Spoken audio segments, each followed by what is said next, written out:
Assalamualaikum warahmatullahi wabarakatuh. A'udzubillahi minasyaitonirrajim. Bismillahirrahmanirrahim. Alhamdulillahi rabbil alamin wassalatu wassalamu ala asyrafil anbiya wal mursalin sayyidina Muhammad wa ala alihi wassahbihi ajma'in. Rabbi shrah li sadri wa yassir li amri wahlul 'uqdatam min lisani yafqahu qawli. Subhanaka la ilma lana illa ma 'allamtana innaka antal alimul hakim. Wala hawla wala quwwata illa billahil 'aliyyil 'azim. Qala Allah ta'ala fi kitabihil 'aziz. A'udzu billahi minasyaitonir rajim. Bismillahirrahmanirrahim. Ya ayuhan nasu in kuntum fi raibin minal ba'ts fa inna khalaqnakum min turab summa min nutfatin summa min 'alaqatin summa min mudghatin mukhallaqatin wa ghayra mukhallaqatin linubayyana lakum wa nuqiru fil arhami ma nasha'u ila ajalin musamma summa nukhrijukum tifla summa litablughu ashuddakum wa minkum man yutawaffa wa minkum man yuraddu ila ardhil umur mikaila ya'lamu bima min ba'di ilmin syai'ah wa taral arda hamidatan fa idza anzalna 'alaiha al-ma'a ihtazzat wa rabat wa anbatat min kulli zawjin bahij. Shadaqallahul azim. Wa qala Rasulullah sallallahu alaihi wasallam, ya ayuhan nas la aisha kat tadbir wala wara'akal kafir anil adha wala hubba arfa'u minal adab wala syafi'a kat tawbah wala ibadata kal ilm wala salatal khashyah wala zafara kasab wala sa'adata kat tawfiq wala dhina adri yan minal haq wala rafiqa anasu min ilm. Ya bani Adam tafarraq li ibadati amla qalbaka ghaini wa ubarik fi rizqi wa uhilla fi jismika rah wa la taghfal an dhikri fa inna ghafalta amla qalbaka faqr wa badanaka ta'aban wa nasaba wa sadraka hamma walau absartu ma baqiya min umrika la zahidta fi ma baqiya min al-amalik. Ya bani Adam bi'afiyati qawita ala ta'ati wa bitawfiqi addaita faridati wa birizqi qawaita ala ma'siyati wa bimasyiati tasha'u ma tasha' wa biiradati turidu ma turidu bi nafsik wa bi ni'mati kunta waqa'atta raja'at wa bi khanafi amsayta wa asbahat wa fi fadli ishat wa fi nikmati taqallabat wa bi afiyati tajammalat thumma tansani wa tadhkuru ghairi wa lima la tuadi haqqi wa syukri.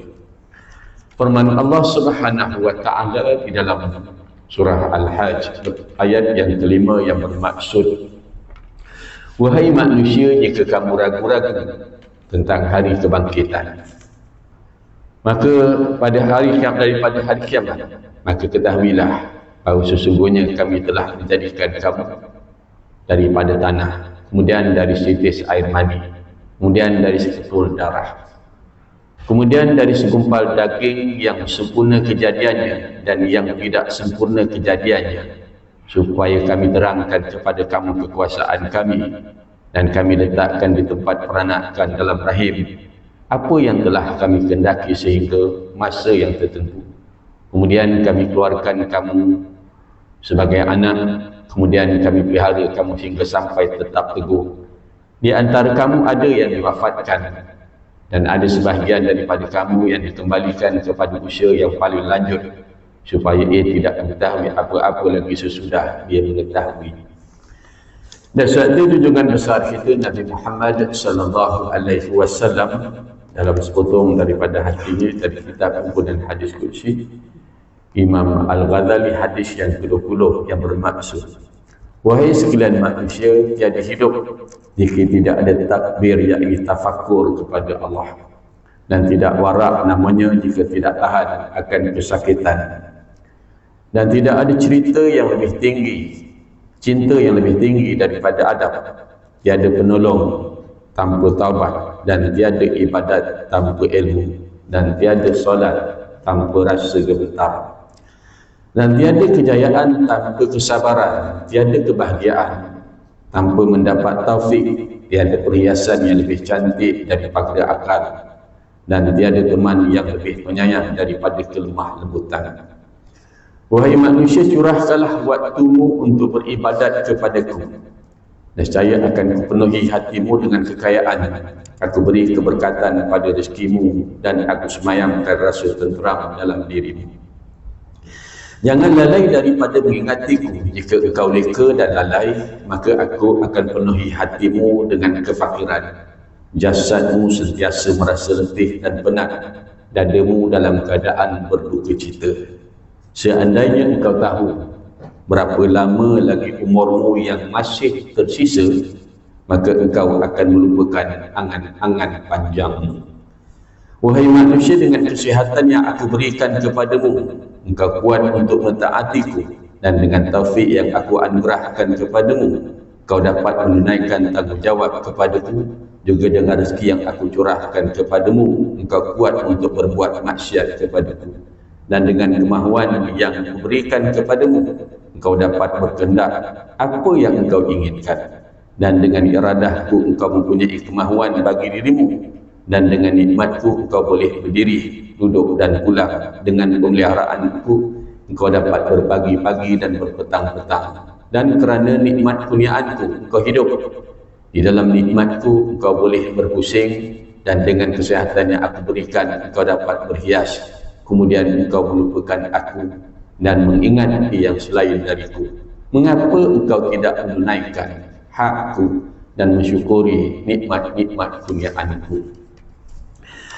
Alhamdulillah, summa alhamdulillah. Tuan-tuan, marilah sama-sama kita merafak syukur kehadrat Allah Subhanahu wa taala. Pada malam yang mulia ini, pada malam yang berbahagia ini, kita diberikan Allah Subhanahu wa taala ruang waktu untuk menumpang hidup lagi atas bumi Allah Subhanahu wa taala, ruang waktu untuk kita menambah lagi amal-amal kita. Alhamdulillah, kita dapat berada pada bulan Rajab. Bila masuk sahaja bulan Rajab, kebanyakan kita telah mula berdoa, Allahumma barik lana fi Rajab wa Sya'ban wa ballighna Ramadan. Wahai Tuhan kami, berilah kepada kami keberkatan bulan Rajab, berilah kepada kami keberkatan bulan Sya'ban, sampaikanlah kami ya Allah pada bulan Ramadan. Ada berapa yang kita minta dekat situ? Berilah keberkatan kepada bulan Rajab, Sya'ban. Tolonglah ya Allah, sampaikan kami kepada bulan Ramadan. Semalam saya bertanya orang di dalam kuliah saya di Batu Pahat, kenapa kita minta nak dapatkan Ramadan? Ada orang menjawab, kita nak Ramadan ni Ustaz kerana kita nak raya. Masing-masing jawapan masing-masing. Tapi kalau tuan-tuan tanya saya, bagi saya, kita nakkan Ramadan ini, saya ibaratkan seibarat kalau sebidang tanah yang sangat-sangat subur. Berbeza antara tanah yang subur dengan tanah yang tidak subur. Semalam juga saya bacakan sebuah hadis di Batu Pahat. Saya kata, semua kamu, kata Nabi, seibarat kubur yang dicat dengan kapur. Kalau dipandang pada zahirnya, dia nampak cantik dan indah. Tapi kalau kamu korek di dalamnya, maka di dalamnya penuh kotoran busuk yang sangat-sangat busuk, menjijikkan. Begitulah kamu, kata Allah. Apa yang dimaksudkan? Saya tanya kepada jamaah yang hadir, apa maksudnya? Tiap kamu seibarat tanah-tanah kuburan yang dicat dengan kapur. Kalau kita tengok kubur ni sekarang macam Taman Rashidah Utama, lawa, lebih lawa daripada rumah kita, hiasan pokok bunga dan sebagainya cantik. Maka kata Nabi, seibarat tanah kuburan yang dicat dengan kapur, kalau dilihat dari luar cantik lawa, Tapi kalau kita korek dekat dalamnya, baunya busuk. Jadi macam-macam pandangan muslimat. Saya kata itulah manusia kadang-kadang dia sibuk menjaga yang di luar, sedangkan yang diperhatikan oleh Allah itu adalah yang di dalam. Maka sebegitu juga bila kita minta kepada Allah nak dapatkan Ramadan, kerana bagi saya Ramadan ini sebidang tanah yang subur. Amat berbeza di antara tanah yang subur dengan tanah yang tidak subur. Semalam saya sempat melontarkan satu pertanyaan kepada jamaah di Surau Taman Seri Pengaram, Batu Pahat. Apa bezanya? Saya tak tahu, mungkin saya pernah sebut kat sini. Saya ada sedikit kebun di antara dua darjat kebun itu. Satu di Teluk Rimba, satu lagi di Bukit Naneng. Di Teluk Rimba lebih kurang 2 ekar tinggal, di Bukit Naneng lebih kurang 4 ekar. Hasilnya tak sama. Hasil yang 2 ekar tu kadang-kadang dekat 2 kali ganda dengan hasil yang 4 ekar di Bukit Naneng. Mungkin saya pernah cerita kepada tuan-tuan, saya beli dengan seorang pengurus ladang. Bila pengurus ladang ni dah tentu dia pandai pilih benih dan dia pandai tanam pokok ni. Tegak, cantik, tapi hasilnya tak banyak. Bagaimana saya kata nak suburkan? Orang kata, Ustaz, tabur baja 2 limet. Saya beli 1 lori di Parit Yusof. Taburkan baja 2 limet. Sama hasil tak banyak. Orang kata tabur garam, Ustaz. Beli garam pula 1 lori. Tabur garam pun hasilnya sama juga. Orang kata, Ustaz, baja 15. Tabur juga baja 15. Oh, sama juga. Dan sekali ada kawan di Batu Pahat jual baja yang pakai 4 sudu. Ni Ustaz pakai baja ni. Ustaz tengok nanti hasil dia. Bila tabur, beli beribu beli duit. Hasilnya orang suruh tanam tabur 4 sudu. Saya tahu 6 sudu. Supaya hasil dia banyak. Tapi sama aja. Dan sekali ada kawan daripada Fekra Bukit Kepung. Dia ni orang dorong apa kat belakang Jalan Bakaria, dorong apa tu, dorong nangka. Dia kata, Ustaz, ambil baju saya dari Fekra Bukit Kepung. Berapa? Berlori, beribu beli. Tanya kawan berapa nak letak? Dia kata 1,5 kilo cukup, Ustaz, 1 pokok. Saya tabur 3 kilo. Dan tak tahu berapa hasil dia baru ni anak saya petik. Dapat lebih kurang 4 ekar tu 500 kilo sahaja. Bayangkan 4 ekar 500 kilo sahaja. Pokok 200 batang lebih. Kalau 100 ekar 60 batang kali 4 240 batang banyaknya. Tapi hasilnya tak sampai 1 tan, 500 kilo. Last kawan kata, Ustaz, gali parit. Ustaz, gali parit. Saya kata, kalau gali parit tak banyak juga hasil ni macam mana? Dia kata, Ustaz jual tanah ni. Kerana tanah ini dah tak boleh nak buat lagi dah. Jadi saya nak ibaratkan tuan-tuan, sebegitulah hati kita ni. Kalau hati kita dah tak subur, ubat pun dah tak boleh ubat, baca Quran dah tak boleh, duduk majlis ilmu pun tak tenang, duduk dalam masjid pun tak tenang, dungan kuliah pun tak tenang. Sebenarnya hati kita dah parah. Sampai kita tak boleh beza antara baik dengan jahat. Maka mintalah hati yang baru. Kerana hati kita ni dah berpenyakit teruk dah. Supaya hati kita dapat hati yang baik, supaya dia menjadi bertambah baik. Apa pun tuan-tuan, kita dapat bulan Rejab. Saya katakan bulan Rejab seibarat sebidang tanah yang sangat-sangat subur, di mana siapa-siapa yang beramal dengan amal yang sunat akan diberi pahala amal yang wajib. Amal yang wajib akan dilipat gandakan sebanyak 70,000 kali ganda. Namun tak berguna tanah yang subur kalau kita tak bertanam. Walaupun masjid dekat dengan rumah kita, kita mengharapkan setiap sembahyang 27 kali ganda. Tapi kalau kita tak datang, kita tak dapat manfaat juga daripada masjid yang letaknya walaupun golek kita bergolek sampai tak sampai juga. Inilah hakikatnya. Sebab itu tadi saya sempat solat. Saya pernah betul sebenarnya Memang betul lah kata Nabi, bila kita usia ni tua, bukan makin lapar, tapi makin sibuk. Pagi tadi sebelum subuh dah keluar tujuh baru. Alhamdulillah sempat semayang di Paguh, Masjid Paguh subuh. Zuhur di Batu Pahat, dengar imam membacakan khutbah berkaitan dengan sambutan tahun baru. Hari itu kita dengar kan, itu pun mengiling kepala pasal orang masjid baca khutbah pasal masyarakat. Keluar sahaja masjid, rumah tunjukkan gambar yang berlaku baru-baru ni di Kuala Lumpur. Puluh ribu orang datang menghadiri program-program menyambut tahun baru. Masa tu saya berkuliah, malam tahun baru tu saya berkuliah di Masjid Jami' Banam, Batu Pahat. Alhamdulillah, ramailah orang jamaah yang ada dalam masjid ni. Boleh kata ramailah. Bila balik sahaja lagi situ, saya lalu di Bandar Batu Pahat, mak ai berpuluh-puluh lipat kali ganda. Bukan sekali ganda, berpuluh-puluh lipat kali ganda. Malam sebelumnya saya berkuliah di Arit Sulong di Tongkang Pecah. Balik sahaja jalan Muar tak boleh masuk, kerana khabarnya ada konsert dekat jambatan. Dan saya difahamkan pada ketika itu jamaah masjid baik songkat lebih ramai daripada jamaah konsert.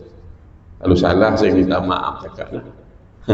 Tapi itulah hal itu yang berlaku dalam tempat kita mutakhir. Selepas esoknya kita dengar gempa bumi berlaku dekat Paguh. Kan, Peldah mana? Seri Jaya apa? Seri Ledang. Nanti tak lama lagi keluar arahan orang masjid diminta untuk semayang hajat supaya lepas bala bencana. Inilah kerja orang masjid. Tak mak cakap, orang tak semasjid, tak apa. Saya duduk memfikirkan bila tak boleh lalu jalan tu, saya pusing. Kenapa tak ada orang yang bangkang, tak ada orang yang bantah? Orang buat konsert kan atas jambatan, nama pun jambatan. Kita nak berulang alik. Nabi kata, sesiapa yang memudahkan urusan orang Islam di dunia, Allah akan mudahkan urusan dia di dunia dan di akhirat. Itu kita belajar hadis-hadis Nabi. Dan saya duk fikir, kenapa tak ada pihak yang menegur ataupun yang memberi teguran? Kan ramai-ramai itu. Saya tak pergilah sebab kita pergi kuliah. Kalau mengikut daripada sudut Islam, iza jaa nasrullahi wal fath wa ra'aitan nasa yadkhuluna fi dinillahi afwaja fasabbih bihamdi rabbika wastaghfir innahu kana tawwaba. Bila datang pertolongan Allah dan kemenangan, kaedah menyambut kemenangan ni, kamu akan dapati orang masuk Islam ni berbondong-bondong. Maka Allah kata bertasbih kepada Allah, memuji kebesaran Allah. Bukan kita buat konsert. Tak tahulah macam mana kita ni hari tadi. Kalau tuan buka dalam kitab Matan Arba'in tu, la tattabi'unna sunnana allati umatku, akan ikut umat yang terdahulu sejengkal demi sejengkal, sehasta demi sehasta. Agak-agak tuan-tuan lah ya. Agak-agak tuan-tuan. Kalau kita hari ni cuti kuliah dekat sini, kita buat atas jambatan buah. Agak-agak tuan-tuan lah. Agak-agak kalau kita kata hari ni pindah kuliah ni, kita tak buat di Masjid Kesuangkat, kita nak buat di jambatan buah. Agak-agak tuan-tuan orang kata apa? Agak-agak. Sehingga dia kata bodoh punya ustaz, ada kuliah dekat atas jambatan, menyusahkan orang. Tapi kalau orang lain daripada agama ni tak apa, atas jambatan pun boleh. Saya kadang-kadang suka berfikir tuan-tuan, saya buka Quran ni, saya merenung Quran ni, setiap ayat-ayat Quran ni saya suka merenung. Bila Allah menggariskan tentang 9 ataupun 7 sifat orang beruntung menurut Quran, qad aflahal mu'minun alladzina hum fi salatihim khashi'un walladzina hum 'anil lagwi mu'ridun. Ayat yang ke-11, ulaika humul warisun alladzina yarisuna al-firdaus hum fiha khalidun. Allah sebut tentang sifat orang beruntung dalam Quran. Satu, beruntung orang yang beriman. Maknanya orang beriman untung akan dapat masuk syurga. Tuan-tuan yang duduk istiqamah dalam masjid ni, insya-Allah kalau tuan-tuan tanya saya, calon-calon penghuni syurga, insya-Allah. Tapi apapun tuan-tuan, saya dalam bercakap saya selalu berlapis. Walaupun tuan-tuan di masjid, tuan-tuan di surau, tapi ingat, ibarat sebuah drama yang masih lagi belum berakhir. Apa kesudahan cerita hidup kita, saya tak tahu. Kerana kalau saya nak berbangga dengan saya beramal, 60 tahun umur saya hampir, Iblis laknatullah beribadat 10,000 tahun lamanya, akhirnya tergelincir masuk neraka Allah. Jadi saya tak berani cakap saya hebat, tapi sekurang-kurangnya berdasarkan ayat 178 surah Al-A'raf, orang itulah yang mendapat petunjuk. Kalau kita lihat dalam bab itu. Kemudian alladzina hum fi salatihim khashi'un walladzina hum 'anil lagwi mu'ridun. Nak jadi orang yang beruntung, dia mesti sembahyang. Tuan-tuan fikirlah sendiri. Kat Muar atau Kuala Lumpur atau Batu Pahat yang adakan konsert ni, sembahyang tak agak-agak maghrib, isyak sembahyang, jamak takdim ke, jamak takhir ke, ataupun jamak takyah. Nah, fikir sendirilah. Fikir sendirilah. Saya tak kata tak semayang, tapi semayang tak agak. Jamak takdim ke, jamak takhir ke, ataupun jamak takyah. Nak jadi orang beruntung, Quran kata semayang. 3, dia khusyuk dalam sembahyang. Khusyuk sembahyang ni tadi kita baca hari lagi. Kalau sembahyang tak ada khusyuk, tak ingat Allah, tak jadi apa. Khusyuk dalam sembahyang. Walladzina hum 'anil lagwi mu'ridun. Orang yang beruntung ditinggalkan perbuatan tak berguna. Saya selalu kata tuan-tuan, orang kita masjid ni kadang-kadang dah hebatlah ke semuanya, tapi kadang-kadang bila kena bola kalah juga. Dan saya bukan cakap tempat tuan-tuan, tapi tempat lain dekat Hong Kong, dekat Perancis yang banyak berlaku. Bila kena aja bola, ditewas juga. Baru letak bola sebiji, letak bola sebiji aja. Nak jadi orang beruntung. Tengah tempat kuliah, tiap warning dengan ustaz. Kalau saya kuliah kali ke sana-sana lah, tiap pesan, ustaz hari ni kuliah pendek kuliah pendek ada apa? Hari ni JDT lawan ustaz. Kata tuan-tuan, saya pergi satu tempat, kuliah tu ditutup, tawakuf hari ni kuliah. Saya kata, kenapa tawakuf? Ada bola ustaz. Astagfirullah.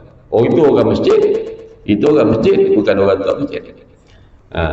Tengah-tengah macam tu lah, suka biawak lah. Saya kata pendek pun pendek lah, nak buat macam mana. Orang beruntung, nak jadi orang beruntung ni orang yang dia kata dia ninggalkan perbuatan tak berguna dan perkataan tak berguna. Maksudnya ialah kita apa benda nak buat sesuatu benda tuan-tuan, kita duduk fikir ada tak manfaat dekat akhirat. Kalau tak ada manfaat, tak payahlah, tak ada pun. Terutamanya usia kita yang dah jangkau 60 ke atas. Dah 60 ke atas ni orang kata dah masa kecemasan. Yang dah habis tu kita tak dapat nak buat apa-apa lagi dah. Tak dapat nak buat apa lagi dah. Yang masih sisa lah tinggal beberapa tahun tu, kita kena guna semaksimum mungkin. Nanti saya buat kesimpulan dia. Tapi kadang-kadang pelik kalau tuan-tuan tengok, kita duduk tengok orang main bola ni. Saya main bola tak ada. Saya main bola sampai sekarang. Saya main badminton kan. Antara sukan-sukan yang saya minat, bola, badminton, renang, bola sepak, pingpong pun sikit-sikit kita minat. Tapi kita taklah sampai gol. Ada orang kalau tengok gusti, kita duduk sebelah macam nak mampus kita dikerjakan. Ada jenis macam tu kan. Tapi nama macam mana, ada seorang kawan saya namanya Zulkifli Khatib. Kalau saya duduk sebelah dia aja mati aku. Dia tengok organ lawan tu, aku di belakang. Tu jenis macam sepatutnya. Tapi kalau tuan-tuan tengoklah, betul lah, dulu zaman saya kecil-kecil, saya pernah dengar lah almarhum Ustaz Ismail Kamos kata, orang main golf ni kadang-kadang macam bodoh juga. Dia pukul bola tu dia jauh, dia pergi kejar balik bola tu. Dia pukul lagi, dah dapat dia pukul jauh, dia pergi kejar lagi bola. Macam bola sepak juga. Dia kejar macam nak mati, dah dapat, disepak bola. Dapat lagi, sepak lagi. Kan? Macam tak berapa, orang kata tak berapa empuk lah. Macam tak berapa empuk. Itu orang tak kata apa pun. Cuba kita minta lepas sembahyang maghrib ni kan, lepas sembahyang isyak ni, suruh imam kita ambil slipper. Cuba buat demo. Cuba kalau tak sekarang, malah buat besok subuh. Lepas aja sembahyang subuh, kuliah subuh selesai, ambil slipper, pengurusi ambil slipper, baling slipper. Ramai-ramai jamaah dengan kain gombang ni kejar. Dapat lagi, baling lagi, dapat lagi, baling lagi, dapat lagi, baling lagi, sampailah Masjid Bandar Muar. Ramai-ramai lagi kejar slipper. Agak-agak tuan-tuan, apa kata orang kepada jamaah Masjid Jami' Baik Songkat? Agak-agak. Saya penuh yakin orang akan kata pengurusi Masjid Jami' ni dah mabuk apa, dah gila apa. Bodoh main baling slipper pula. Itu kita, kalau kita buat tak percaya tuan-tuan teh besok pagi saya berani cakap lah tuan, tengok keluar tak dalam surat khabar, dalam tak media sosial, berapa ramai jamaah Masjid Jami' Baik Songkat menjadi bodoh sebab main baling-baling slipper. Tapi itulah hari ini kenyataan. Jadi bila saya fikir sejenak, tuan-tuan, ada dua benda yang saya nak sebut tuan-tuan. Yang pertama, hari ini manusia tak tahu ataupun dia terlupa tujuan di hidup. Sama ada dia tak tahu kenapa dia datangkan oleh Allah kat dunia ni, dia tak tahu, ataupun dia terlupa. Dia terlupa kerana kesibukan dia menjalani, keseronokan di hidup di dunia, nak berhibur. Itu yang kedua. Kalau ibarat saya balik tadi daripada Batu Pahat, bila saya tunjukkan gambar ni malangnya nasib kita ni. Kita naik bas, tapi sayang kita tak pernah melihat driver bas yang bawa kita ni tadi. Kemana sebenarnya driver bas ni nak bawa kita? Kalau saya ibaratkan pemimpin nak bawa rakyatnya ke mana? Adakah kepada keredaan Allah Subhanahu wa taala ataupun kepada kemurkaan Allah taala? Fikir sendirilah tuan-tuan. Ibarat bas tu tadi. Kan? Mana driver tu nak bawa? Kalau driver tu betul, kepala kereta api tu betul, insya-Allah yang belakang dia akan ikut betul juga. Tapi kalau driver tu tak ambil kisah halal, haram, dosa, pahala, tak ambil pihak, maka dia akan jadi sebegitulah. Dan banyak manusia, kalau semalam saya bangkitkan tentang 3 persoalan yang rajin ditanya oleh manusia. Manusia ni rajin bertanya dengan 3 persoalan. Yang pertama di antara persoalan yang manusia rajin tanya, dari mana dia datang? Dia datang ni dari mana dia datang? 3 persoalan ni, apa bangsa pun akan bertanya, dari mana dia datang? Bukan daripada bulu betung, daripada pokok kelapa sawit, tak. Dari mana dia datang? 2, mengapa dia ini dijadikan oleh Allah? Kenapa manusia ni tuan-tuan Allah jadikan dia? Dan yang ketiga, ke mana dia nak pergi? Lepas dia hidup ni, dia nak pergi mana? Lepas dia hidup, dia nak pergi mana? 3 persoalan ini biasanya ditanya oleh orang, sama ada orang Islam ataupun orang bukan Islam. Ke mana, dari mana dia datang? Jawapan pada persoalan ni tak ada dalam buku sains, tak ada dalam buku matematik, dalam buku fizik, tak ada. Yang ada dalam Al-Quran, bahawa kita didatangkan oleh Allah, daripada Allah yang menciptakan kita. Kata dia, sungguhnya wahai manusia, jika kamu ragu tentang hari kebangkitan pada hari kiamat, maka ketahuilah sesungguhnya kami telah menjadikan kamu dari tanah. Tak percaya, gosok badan kita ni. Tak percaya, gosok. Ambil tangan kita. Tadi saya berada dekat Rengit, tinggal dekat Rengit sekejap. Dekat Rengit ni tepi pantai dia tu kan tanah lungai tu, tanah becak tu, ada pokok nipah. Bawah pokok nipah tu tanahnya hitam. Kalau dulu saya duduk Sabak Awuk, tempat-tempat ikan bakar tu sebelum menjadi medan selera ikan bakar, zaman saya kecil-kecil dulu, tempat mencari umpun-umpun untuk mancing. Bawah dia ada tanah yang warna hitam. Kalau kita ambil pegang tanah hitam tu, kita gosok tangan kita ni, kita gosok, kita cium, sebegitulah bau tanah liau atau tanah yang lecak tadi, yang kotor bawah tanah hitam tadi, sebegitulah badan kita. Maknanya kami telah menjadikan kamu, kata Allah, daripada tanah. Jangan sombong. Dan kamu balik juga, kata Allah, dalam tanah. Kita tak pernah dengar orang mati dia ke langit. Bila nak ke langit, Ustaz? Besok kita nak ke langit. Kan?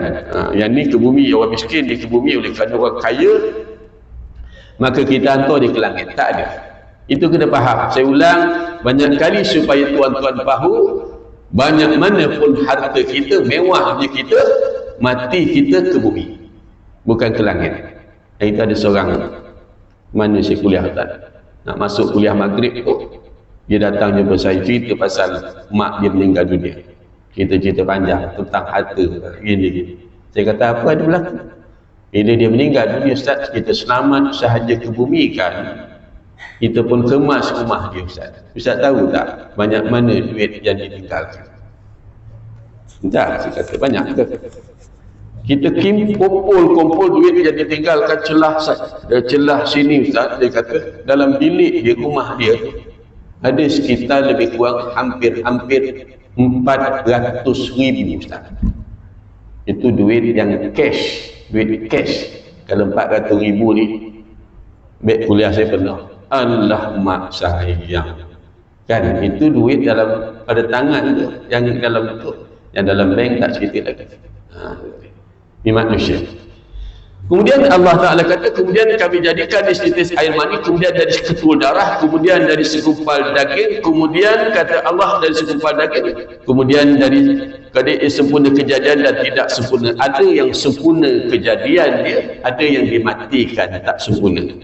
Dan kata Allah, kami terangkan kepada kamu kekuasaan kami yang kami letakkan di tempat peranakan dalam rahim apa yang telah kami kehendaki, sehingga suatu masa tertentu kemudian kami keluarkan kamu sebagai anak, kemudian kami pelihara kamu sehingga sampai tetap teguh, dan di antara kamu ada yang diwafatkan dan sebahagian kamu yang dikembalikan sampai usianya tua pikun.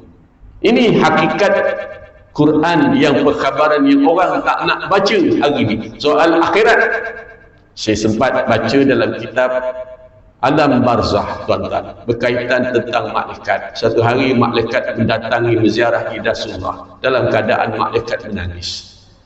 Lalu Nabi bertanya kepada malaikat, mengapa kamu menangis?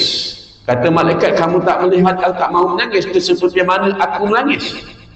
Nabi kata, Nabi tanya, kenapa? Di saat aku diperlihatkan tentang azab api neraka Allah, aku rasa aku tak nak, sangat-sangat tak nak masuk neraka Allah Ta'ala. Tapi saya suka pesankan kepada diri saya. Tadi yang pertama, kenapa, dari mana kita datang? Kita datang daripada, asalnya dari tanah, usulnya dari setitis air mani. Kemudian jadi tua, sampai tua. Allah sebut dalam surah Al-Anbiya, iqtaraba lin-nasi hisabuhum wa hum fi ghaflatin mu'ridun. Sudah makin dekat saat perhitungan amal manusia, tapi sayang manusia ini masih lagi leka. Sebab apa? Dengan kelekaan yang ada pada hari ini, hiburan tak habis-habis nak berhibur. Besok bila timpa balik, orang masjid semayang hajat, kita kena jangan lupa berdoa kepada Allah Subhanahu wa Ta'ala. Malang nasib kita, dan malang nasib kita. Kalau tuan-tuan tak percaya, cakap saya lah, saya berani cabar. Kita pergi pengurusi masjid seluruh buah, pergi jumpa pihak yang tertentu untuk kita buat program sambutan Isra' dan Mi'raj atas jembatan itu. Agak-agak dapat tak kebenaran? Kalau dapat kebenaran, tuan-tuan dulu tak percaya.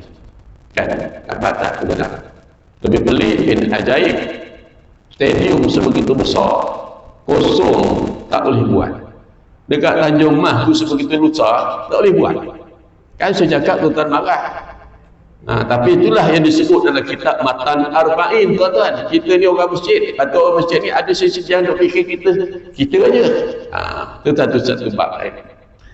Kemudian kata Allah dari mana? Kemudian pertanyaan kedua, mengapa dia dijadikan oleh Allah? Kita ni dijadikan untuk apa sebenarnya? Adakah untuk berhibur semata-mata?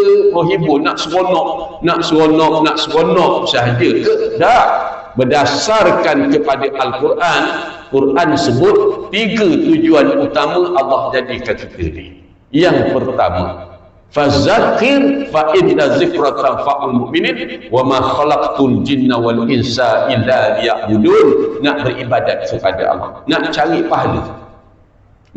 pahala. Tujuan kita datang nombor 1, nak ibadat.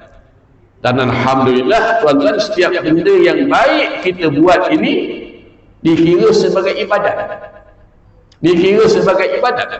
Tapi itulah yang saya gambarkan dan saya suruh tuan-tuan pada bulan lepas bagi itu berfikir, bila Nabi mengatakan seibarat mana batu yang keras kalau direndam dalam air tidak akan menjadi lembut, maka sebegitu juga hati yang keras tak akan berguna padanya sebarang nasihat. Itu kata-kata hadis Nabi. Semalam dalam kuliah muslimat, saya tanya muslimat, bagaimana cara nak lembutkan daging? Muslimat kata taruh kunyit lah, ada kata taruh Panadol lah, ada orang kata taruh biji korma lah. Biji korma tu ambil biji korma, rebus sekali dengan daging supaya daging tu empuk cepat. Ada taruh Panadol, macam-macam lah. Yang saya belajar taruh biji korma tu, Ustaz tengok dia akan jadi lembut. Ada yang pakai pressure cooker lah, dia akan jadi lembut. Kenapa? Kerana daging yang lembut ni sedap. Bagaimana nak jadikan hati yang keras ni jadi lembut? Peristiwa Isra' dan Mi'raj dibelah dada Nabi. Itu yang saya bawa tuan-tuan berfikir sekejap. Bila berlaku zaman Nabi Ibrahim alaihissalam dibakar dengan api yang begitu hebat besar, kabarnya 7 kilometer. Nabi Ibrahim keluar daripada api itu, jalan keluar daripada api yang tidak menghanguskan batang tubuh Nabi Ibrahim. Terkejut kaum bangsa ini. Tapi adakah semua beriman atau sebahagian beriman dan sebahagian kufur? Jawabnya, sebahagian beriman dan sebahagian kufur. Bapa Nabi Ibrahim sendiri tak terima ajaran yang dibawa oleh Nabi Ibrahim. Kita pergi pada Nabi Musa. Nabi Musa alaihissalam kalamullah, dia boleh berkata-kata dengan Allah. Saat Nabi Musa bertemu dengan Fir'aun, Fir'aun panggil ahli sihir ular yang begitu banyak. Musa cempak tongkat menjadi ular yang lebih besar, makan ular ahli sihir kesemuanya. Adakah semua ahli sihir itu beriman kepada Nabi Musa? Jawabnya tidak, sebahagian beriman dan sebahagian kufur. Dikejar sampai di Laut Merah, Musa tak boleh lari. Allah perintah Musa pukul tongkat pada laut menjadi batas air yang boleh dilalui. Kaum bangsa dia tengok, Fir'aun tengok Nabi Musa lalu berlalan di atas air, batas air yang boleh dilalui. Adakah semua pengikut Nabi Musa beriman? Jawabnya sebahagian beriman dan sebahagian kufur. Kita masuk kisah Nabi Muhammad sikit, lepas tu kita berbiasa. Umat Nabi Muhammad, zaman Nabi Muhammad, kami tak percaya kamu pergi Isra' dan Mi'raj. Mana mungkin kamu boleh pergi lepas Isyak balik sebelum subuh? Kami tak percaya. Allah kata, aku perjalankan hambaku dari Masjidil Haram di Mekah ke Masjidil Aqsa di Palestin agar aku perlihatkan kepada kamu sebahagian besar tanda kekuasaan. Tapi mereka tanya Nabi, kalau betul kamu pergi Masjidil Aqsa, berapa tiang Masjidil Aqsa? Pemaidani dia warna apa? Pintu dia ada berapa? Tuan Haji Ghazali dah tak jadi orang kata menguruskan kuliah. Sekarang saya nak tanya Tuan Haji Ghazali, berapa tiang masjid ini? Kalau tahu, dah berapa puluh tahun sembahyang. Siapa tahu? Tanya pengurusi masjid. Kalau pengurusi dapat, saya belanja makan hari ini. 3 hari 3 malam saya belanja makan. Dia tanya Nabi berapa tiang Masjidil Aqsa. Pintu dia warna apa? Pintu ada berapa? Siapa dapat jawab? Beritahu saya. Termasuk pintu tandas sekali. Berapa? Pintu pagar sekali luar berapa? Siapa dapat jawab hari ini beritahu saya. 30 saat dari sekarang. Tapi oleh kerana dia tak nak percaya cakap Nabi, Dia tak nak percaya cakap Nabi. Dia tanya berapa pintu, permaidani warna apa. Nabi sebut satu. Ya ayyuhallazina amanu in tansurullaha yansurkum wa yuthabbit aqdamakum. Kalau kamu tolong Allah, Allah tolong kamu dan meletakkan pendirian kamu. Nabi sebut satu-satu, semua betul. Mereka beriman. Takkan kepanjang kamu jalan. Saya pagi tadi subuh naik highway, balik tuan-tuan, naik ikut Pontian, keluar Pontian, mana Kukup dah, mana sampai Kerengit, sampai Batu Pahat, atau pusing nak balik. Berapa banyak kenderaan. Dia tanya Nabi, takkan sepanjang jalan kamu pergi Masjidil Haram ke Masjid Aqsa tak jumpa kafilah dagang? Kata Nabi, aku jumpa kafilah dagang. Mana dia? Dari mana dia masuk kota Mekah? Nabi kata, ni, arah ni, rombongan tu akan masuk kota Mekah dari arah. Daripada beratus-ratus ekor unta. Mereka tanya Nabi, apa tanda rombongan yang kamu jumpa? Kata Nabi, dari beratus-ratus ekor unta, ada seekor sahaja unta yang bawa dua karung, hitam dan putih sebelah. Hitam sebelah, putih sebelah di jalan. Bila dia datang Mekah, masuk Mekah bila? Kata Nabi, petang hari Rabu, selepas asar, sebelum terbenam matahari. Mereka balik. Sampai hari yang mereka janjikan, hari Rabu itu mereka datang. Kita orang masjid, kita orang surau, kita tak. Kalau sekali kita bercakap bohong, orang akan cecap sampai bila-bila kita ni pembohong. Sebab itu kita orang masjid, orang surau ni jangan cakap bohong. Orang besar-besar dia bohong, tak apa. Asal cakap bohong, asal cakap bohong, asal bohong cakap. Nah, tu tak apa. Kita ni jangan. Kita tak boleh kata cepat orang kata berdosa. Apa ustaz tak tahu hukum? Kalau ustaz, kalau orang lain, dia macam tak berapa berdosa. Ni masalah kita. Ni masalah kita. Saya nak tanya, kalau ustaz pergi konsert, agak-agak pun cakap apa? Agak-agak. Kalau bukan ustaz, macam tak berapa berdosa. Sayang kita di dalam apa faham masyarakat kita tak tahu. Sampai masa yang dijanjikan, rombongan tu masuk kota Mekah. Dari arah yang Nabi sebut, dengan tanda yang Nabi sebut, mereka tengok batu masuk rombongan tu. Adakah mereka terima? Mereka kata, selama ni kami agak-agak aja kamu ahli sihir, rupanya kamu memang seorang ahli sihir yang hebat. Saya nak tanya tuan-tuan, agak-agak tuan-tuan, hari ni, today I tell you, hari ni kalau datang seorang Nabi baru, Rasul baru menyampaikan agama atau membaca, agak-agak tuan-tuan orang beriman. Agak-agaknya saya rasa sama macam takut lama, sebahagian beriman, sebahagian kufur, sebahagian beriman dan sebahagian kufur. Kita berhenti azan itu, insya-Allah.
Okay, kita sambung sikit lagi tuan-tuan. Jadi ada 3 persoalan penting tadi. Yang pertama, dari mana kita datang? Kita dijadikan Allah dari tanah.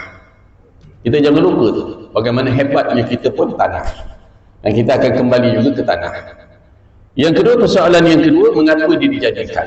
Kenapa Allah jadikan kita ni? Kalau lembu, untuk kita makan. Sebab tu kalau lembu tak semayang, tuan-tuan jangan marah. Kambing tak semayang, jangan marah. Kan? Kambing tak semayang, jangan marah. Kerana kambing dijadikan untuk manusia dapat makan daripadanya. Susu dapat diminum. Ayam tak semayang, jangan marah. Kerana di ayam dijadikan Allah Ta'ala untuk kegunaan manusia, pokok-pokok untuk hidup manusia. Tapi manusia ni Allah jadikan dia tuan-tuan, bukan untuk berseronok. Saya kalau lihat hari ni manusia nak seronok saja tuan-tuan. Dia nak seronok sehabis-habis.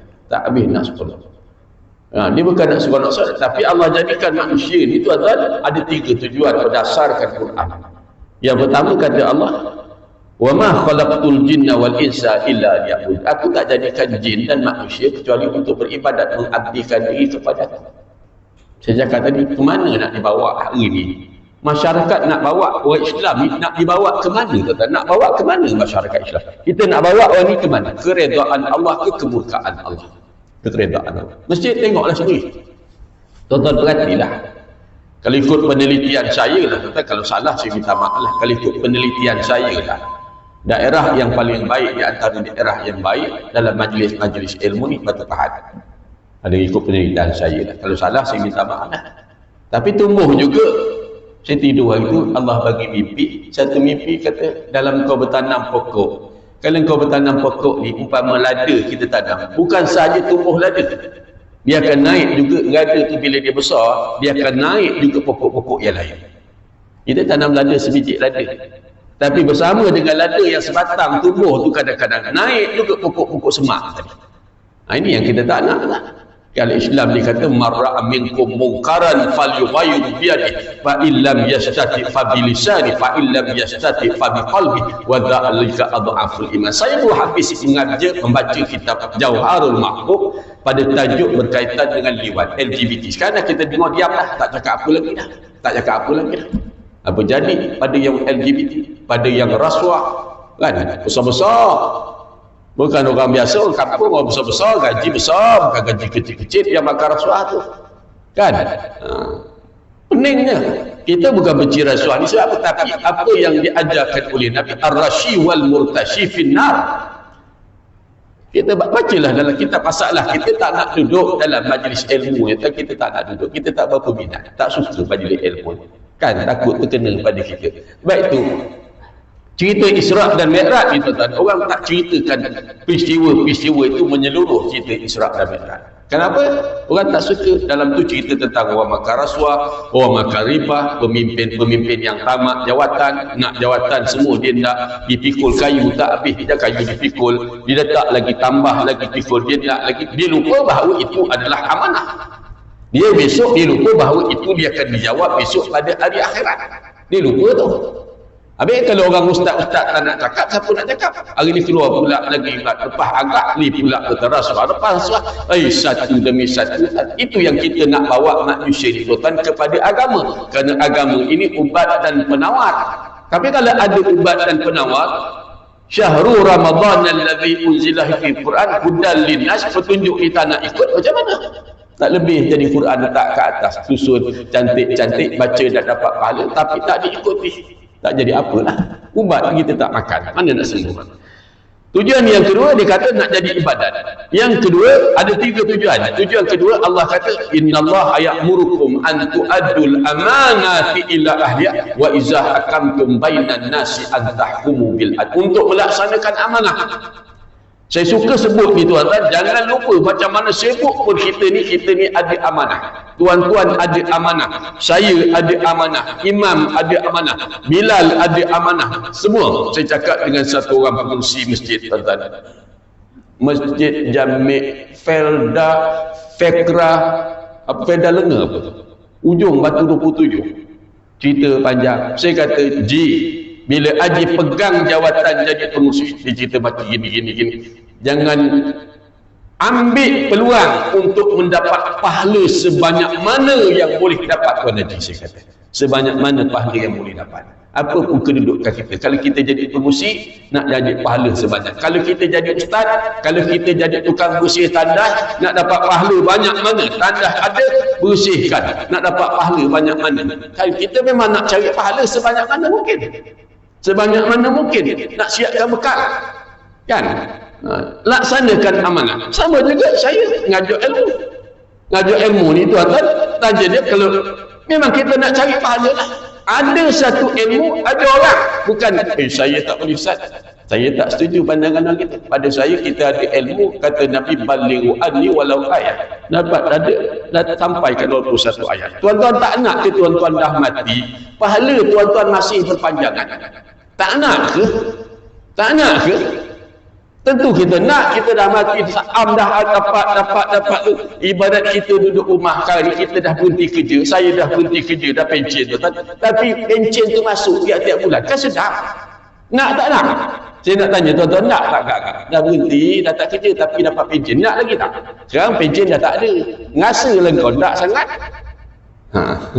Duduk rumah dapat pencen, kan sedap. Kan? Sebab sumbang bakti kita kerja dulu berapa puluh tahun, 30 tahun, 40 tahun dulu kan. Kita nak ke? Tuan-tuan tak nak ke duduk pahala masih berpanjangan lagi?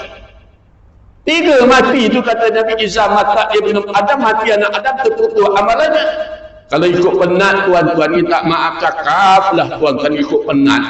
Tuan-tuan bayangkan subuh tadi, sebelum subuh dah keluar, sampai ke Johor Bahru proses anak gini, sampai rumah tadi dekat nak maghrib, tuan-tuan ni dah kuliah kat sini pula, besok subuh pula dekat Sempan Jeram tuan-tuan, malam pula besok tuan-tuan dekat Batu Pahat tuan-tuan, lusa subuh dekat apa tadi Jasin Melaka tuan-tuan, Terentang, Masjid Jami' Terentang.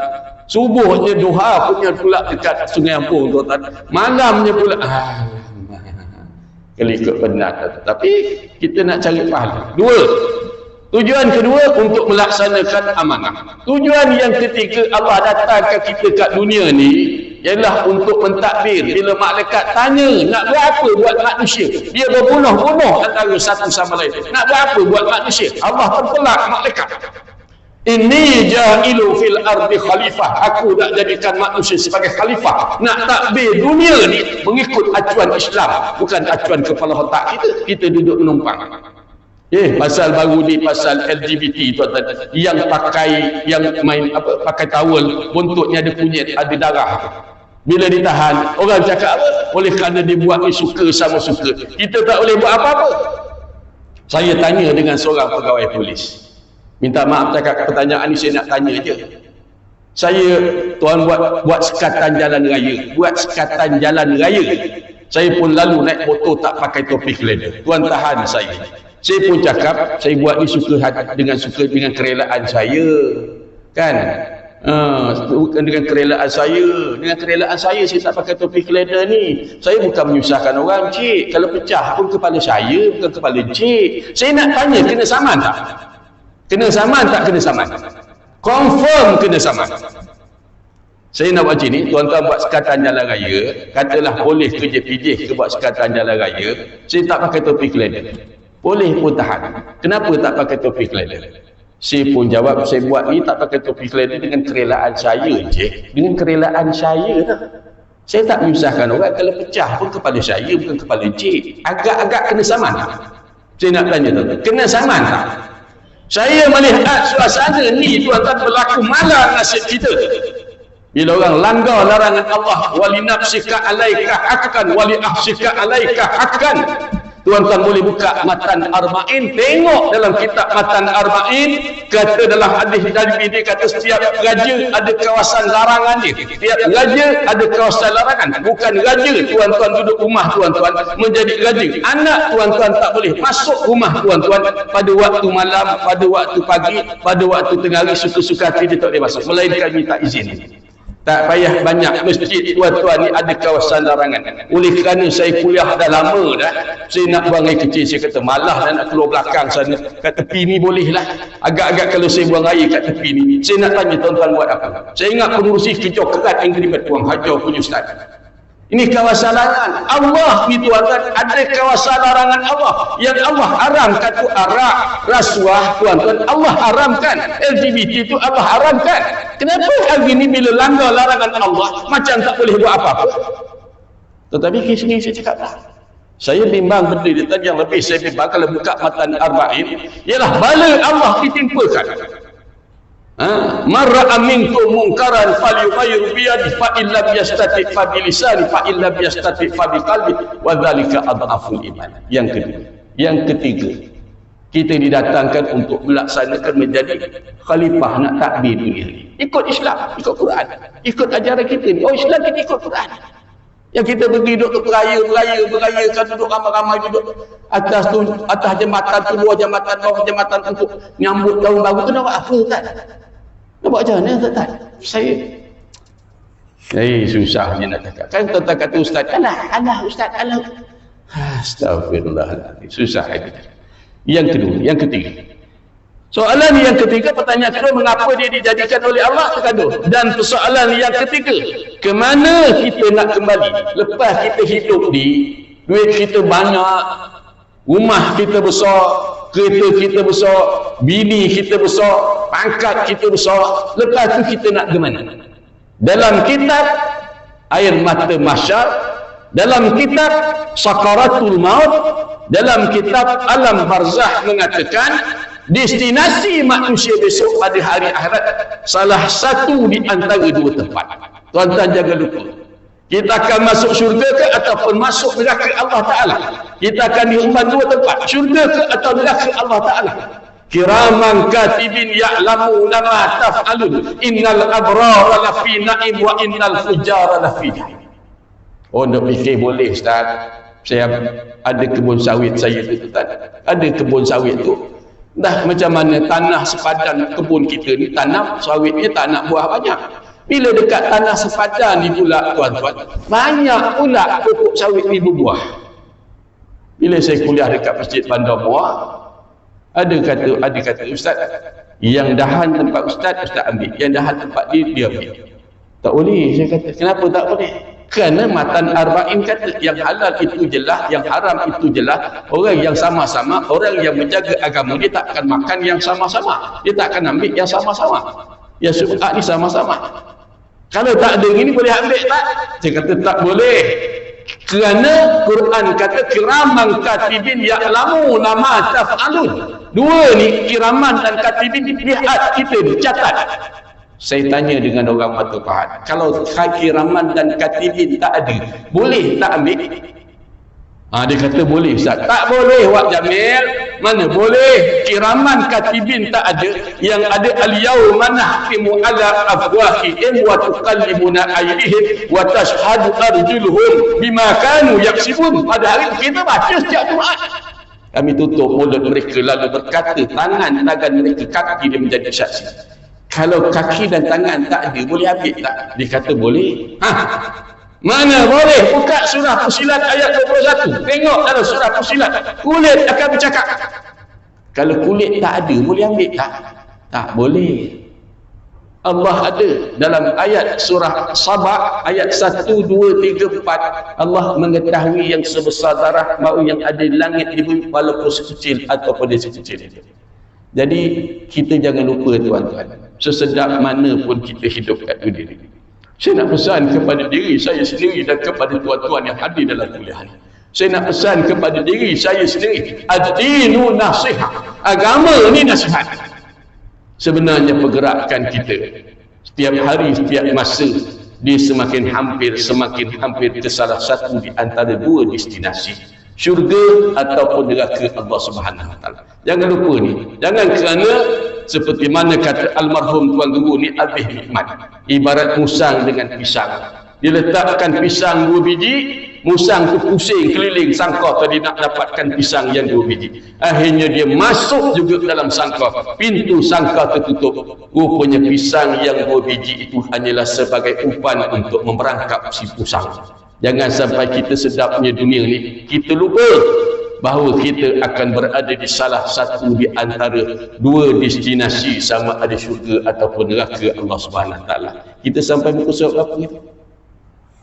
Jangan kata tak buka, kita bacalah sikit.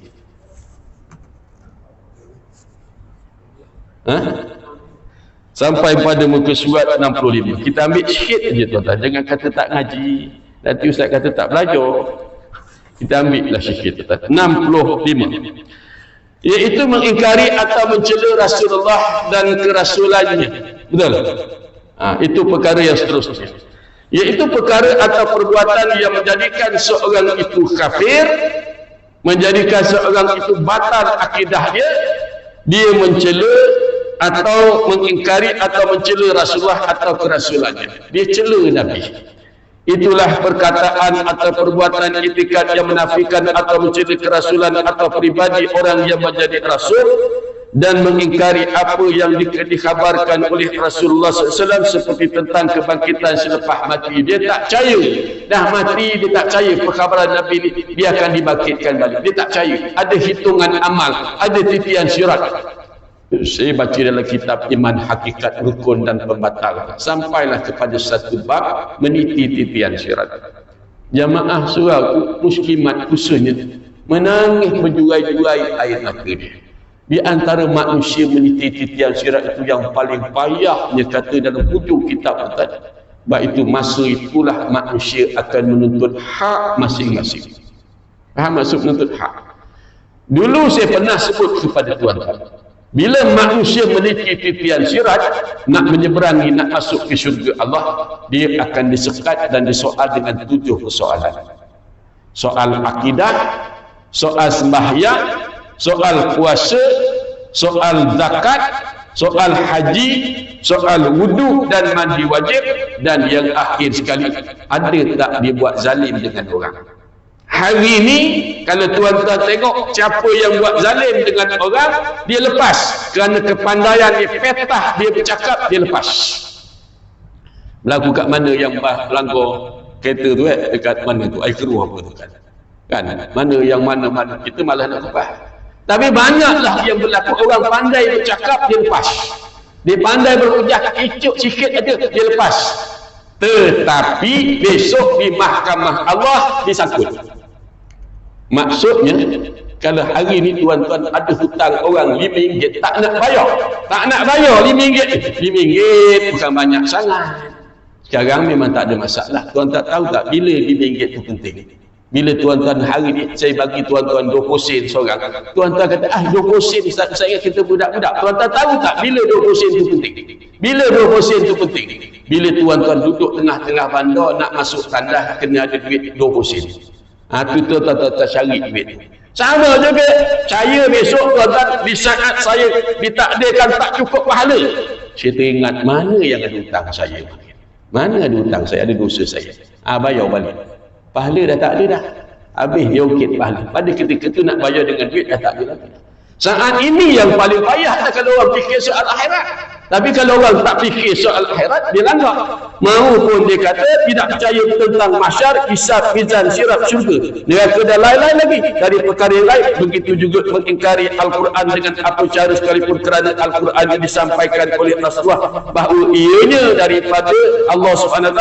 Begitu juga mengingkari hukum yang sabit menurut nas Al-Quran. Ikut nas Quran sabit, dia tak percaya. Kan Quran kata orang mencuri potong tangan. Kan zina tu kejam. Tapi nak buat macam mana? Dan sunnah Nabi Rasul diketahui oleh setiap orang seperti diwajibkan sembahyang. Wajib sembahyang, dia tak ada sembahyang. Saya tak nak, siapa yang suka lah. Kata dia, puasa, zakat, haji dan alam dan arab, melainkan mengingkari perkara yang dikendaki oleh orang yang berilmu saya, maka dimaafkan kerana jahil, tetapi tiada maaf bagi setengah yang diberitahu. Kalau dia jahil, dia kena belajar. Bukan cukup saya tak tahu, Ustaz. Saya tak tahu. Macam saya cakap dengan tuan-tuan, kalau kita buat semayang kan ada yang batalkan semayang, kita puasa kan ada yang batalkan puasa. Kita dah puasa tu kan daripada pagi tadi sampailah kepada malam, 2 minit lagi nak buka puasa, kita pun ambil air, kita minum 2 minit aja lagi.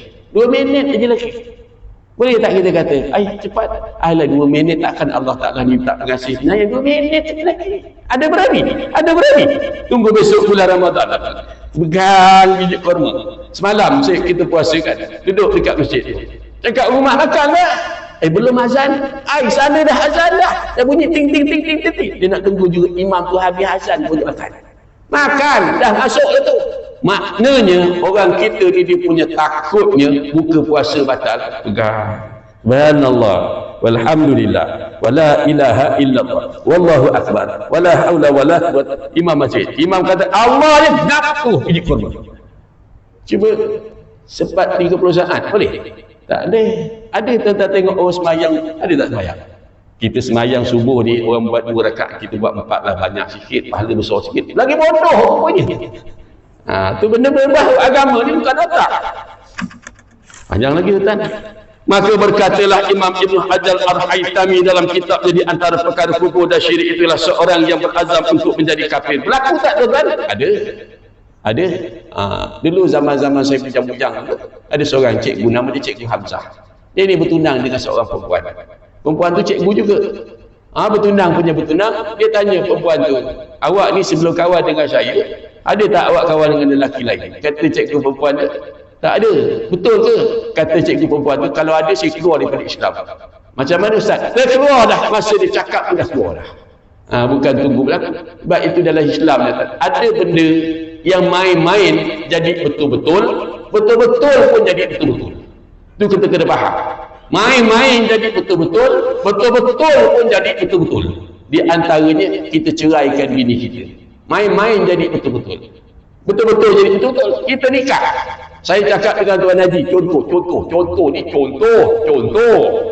Saya ada anak seorang perempuan. Contoh, umur dia 19 tahun. Saya kata, Haji kalau nak kahwin dengan anak saya nikahkan Haji. Contoh, dengan anak saya dengan bah kahwinnya RM200 tunai. Kan? Haji kata, saya terima. Ni ramai saksi ni. Dari segi hukum, dah sah dah. Tu kita main. Cerai, itu juga kan. Tapi kita tak nak ngaji, nak buat macam mana, kita cakap kan orang marah. Kan? Itu berapa orang petikai dalam masalah sembahyang jenazah.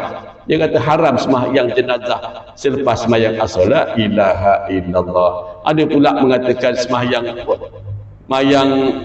tahiyatul masjid. Tak boleh buat dekat surau kata sembahyang tahiyatul masjid. Sembahyang jamak kasar. Rupanya tak reti. Dia kata sampai ustaz tu kata bodoh, kalau dah bodoh ni itulah dah jamak, dah musafir buat sembahyang jamak kasar. Rupanya ustaz tu marah dah. Lah dah tak kata kalau bodoh ni belajarlah, jangan tak nak belajar. Rupanya diingat sembahyang jamak kasar tu panjang. Haji aku niat sembahyang padu zuhur 2 rakaat jamak kasar. Bukan gitu puan, saya kata niat jamak, kalau jamak takdim, dalam jamak tu jamak takdim, dalam sembahyang yang pertama kita takbir aku sembahyang, kalau niat kasar dalam sembahyang dalam takbir ihram. Kalau niat jamak takdim dalam sembahyang yang pertama, kalau niat jamak takhir dalam waktu yang pertama. Masuk aja zuhur, kita pun diri aku sembahyang pada zuhur 2 rakaat. Dah letak sini. Dalam hati aku nak impunkan sembahyang asar aku dalam waktu zuhur. Sekali cukup. Dah habis sembahyang zuhur, kita bangun sembahyang asar pula. Itu jamak takdim. Kalau jamak takhir, masuk zuhur, kita berdiri dengar azan. Oh dah zuhur ni. Aku nak impunkan sembahyang asar aku dalam waktu sembahyang zuhur aku dalam waktu asar. Apa susah sangat? Dia ingat agama ni. Banyak tuan-tuan. Jadi apa pun perubahan, saya pernah penat. Kita berhentilah sampai situ. Kita sambung balik kuliah kita ni pada bulan depan muka surat 66. Bila nak habis ustaz? Nak habis senang je tuan-tuan, baca je. Sehari dah habis. Yang susahnya nak mahamkan kita baca, nak terapkan kuahnya. Wallahu a'lam. Bismillahirrahmanirrahim. Alhamdulillahirabbil alamin wassalatu wassalamu ala asyrafil anbiya'i wal mursalin sayyidina Muhammad wa ala alihi washabbihi ajma'in. Allahumma nawwir qulubana bi nuri hidayatika wa futuhatika kama nawwarta al-ardha bi nuri syamsika abada bi rahmatika ya arhamar rahimin. Allahumma aghnina bil ilmi wa zayyinna bil ilm wa akrimna bit taqwa jamilna bil afiyah ya rabbana zidna ilma warzuqna fahma wa anta khairul raziqin. Rabbana atina fid dunya hasanah wa fil akhirati hasanah wa qina azaban nar. Wassallallahu ala sayyidina Muhammad wa ala alihi wasahbihi wasallam walhamdulillahi rabbil alamin. Takbir.